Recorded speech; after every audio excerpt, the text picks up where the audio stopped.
Dream big stories. Liam மற்றும் Elias தங்க விதைகள். அந்த அழகான காலை பொழுது பசுமை போர்த்திய மலைகளுக்கு நடுவே ஒரு குட்டி கிராமம் இருந்தது.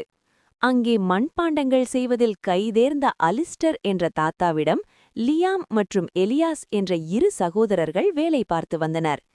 லியாம் எப்போதும் ஜாலியாக இருக்க விரும்புபவன். எலியாசோ எதையும் நிதானமாக செய்பவன். ஒரு நாள் காலை சூரியன் மெல்ல எட்டி பார்த்தபோது அலிஸ்டர் இருவரையும் அழைத்தார். அவர் கையில் 2 தோள்பைகள் இருந்தன. பிள்ளைகளே, நீங்கள் நன்றாக வேலை செய்கிறீர்கள். ஆனால் வெறும் உழைத்து மட்டும் போதாது. கையில் இருக்கும் பணத்தை எப்படி பயன்படுத்துகிறோம் என்பதில்தான் எதிர்காலம் இருக்கிறது.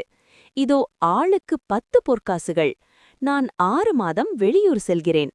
நான் திரும்பும்போது இந்த தங்கத்தை வைத்து நீங்கள் என்ன செய்தீர்கள் என்று எனக்கு காட்ட வேண்டும் என்றார். அலிஸ்டர் கிளம்பிய அடுத்த நிமிடமே லியாம் உற்சாகத்தில் துள்ளி குதித்தான். 10 பொற்காசுகளா? இப்போது நான் தான் இந்த ஊரின் செல்வந்தன் என்று கத்தினான். லியாம் உடனே சந்தைக்கு சென்றான். மென்மையான பட்டு துணிகளாலான ஆடைகளை வாங்கினான். ஒரு பளபளக்கும் குதிரையையும் விலை உயர்ந்த வாசனை திரவியங்களையும் வாங்கினான். வாழ்க்கை என்பது அனுபவிக்கத்தானே என்று நினைத்த லியாம் தினமும் ஊர் மக்களுக்கு பெரிய விருந்து கொடுத்தான். அவனை சுற்றி எப்போதும் ஒரு கூட்டம் இருந்தது. லியாம் தன்னை ஒரு மகாராஜாவைப் போல நினைத்து கொண்டான். ஒவ்வொரு நாளும் அவன் பையிலிருந்த தங்கக் காசுகள் குறைந்து கொண்டே வந்தன. ஆனால் அதைப்பற்றி அவன் கவலைப்படவே இல்லை. எலியாஸ் எதையும் வாங்கவில்லை. அவன் கிராமத்தை சுற்றி மெதுவாக நடந்து சென்றான். கிராமத்தின் ஓரத்திலே ஒரு பாழடைந்த தோப்பு இருப்பதை பார்த்தான். அங்கிருந்த ஆலிவ் மரங்கள் தண்ணீர் இல்லாமல் வாடி காய்ந்து போயிருந்தன. எலியாஸ் தன் 10 பொற்காசுகளையும் கொடுத்து அந்த தோப்பை வாங்கினான். எல்லோரும் அவனை பார்த்து சிரித்தார்கள். என்ன, உன் அண்ணன் பட்டு சட்டையோடு விருந்து சாப்பிடுகிறான், நீ என்னவென்றால் இந்த காய்ந்த மரங்களை வாங்குகிறாயே என்று கேலி செய்தார்கள். ஆனால் எலியாஸ் எதையும் காதில் வாங்கவில்லை. முதல் மாதம் முட்செடிகளை வெட்டி நிலத்தை சுத்தம் செய்தான். 2ஆம் மாதம் காய்ந்த நிலத்தை தோண்டி ஆழமான வாய்க்கால்கள் அமைத்தான். 3ஆம் மாதம் தினமும் கிலோமீட்டர் கணக்கில் நடந்து சென்று தண்ணீர் சுமந்து வந்து மரங்களுக்கு ஊற்றினான். எலியாசின் கைகள் தழும்பேறின, முதுகு வலித்தது.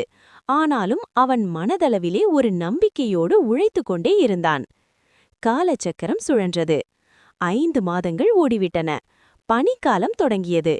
லியாமின் பை இப்போது காலியாகிவிட்டது. அவனிடம் பணம் இல்லாததால் அவனை புகழ்ந்த நண்பர்கள் அனைவரும் ஓடிவிட்டனர். அவனது பட்டு சட்டை கிழிந்து அழுக்காகி போனது. குளிரில் நடுங்கியபடியே கையில் உணவின்றி லியாம் தவித்தான்.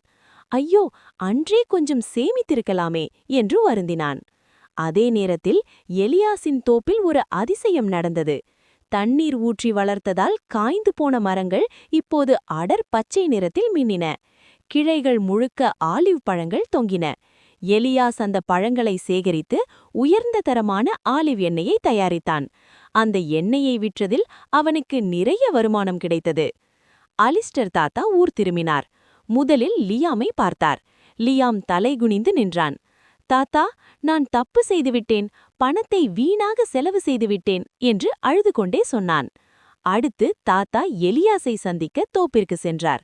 அங்கே பசுமையாக காட்சியளித்த மரங்களை பார்த்து அவர் வியந்து போனார். எலியாஸ் தாத்தாவின் காலில் விழுந்து வணங்கி 20 பொற்காசுகள் அடங்கிய பையை அவர் முன்னால் வைத்தான். தாத்தா, நீங்கள் கொடுத்தது இப்போது 2 மடங்காக வளர்ந்திருக்கிறது. இந்த தோப்பு இனி காலம் முழுக்க எனக்கு வருமானத்தை கொடுக்கும் என்றான் பெருமையுடன். அலிஸ்டர் தாத்தா லியாமை அழைத்து அன்பாக சொன்னார். லியாம், நீ தங்கத்தை எரிக்கப்படும் ஒரு மெழுகுவர்த்தியாக பார்த்தாய். அது வெளிச்சத்தை கொடுத்தது, ஆனால் சீக்கிரம் அணைந்துவிட்டது. ஆனால் எலியாஸ் அதை ஒரு விதையாக பார்த்தான். மண்ணில் புதைத்து உழைத்ததால் இன்று அது ஒரு மரமாக வளர்ந்து நிற்கிறது. இன்று கிடைக்கும் சிறு மகிழ்ச்சிக்காக நாளை கிடைக்கும் பெரிய வெற்றியை கோட்டை விட்டுவிடாதே. இந்த கதை நமக்கு சொல்லும் நீதி என்னவென்றால், இன்று நீங்கள் செய்யும் சேமிப்பும் முதலீடுமே நாளை உங்களை ஒரு ராஜாவாக மாற்றும். மேலும் பல வீடியோக்களுக்கு சப்ஸ்கிரைப் செய்யுங்கள்.